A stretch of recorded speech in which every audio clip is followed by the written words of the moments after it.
This video will examine how to draw a circle using the tangent radius option in AutoCAD. After you have chosen the tangent radius option of the circle command, you'll notice on the command line that it asks you to specify a point on the object for the first tangent of the circle.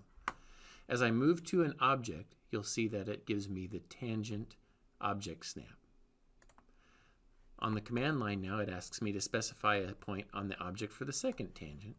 In this case, I'm going to choose this one here, and then it asks me to specify the radius of the circle, and I will give it a radius of 0.88 to draw the first circle. To draw the second one, you'll repeat the same process, but I want to illustrate the fact that you have to be careful of where you pick your tangent points.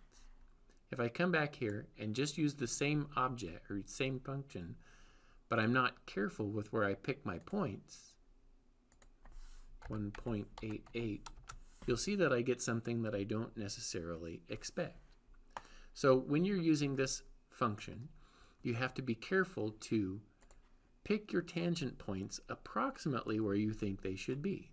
Again, circle, tangent radius. I want this second circle to be tangent about there and tangent about there with a radius of 1.88. Enter. Notice that it gives me where I want it. If I'm not careful, I can say I want it to be tangent here and tangent here with a radius of 1.88, and it puts it in the wrong spot. So just be aware that you have to be careful when you're picking your tangent points and using the tangent radius option of the circle command.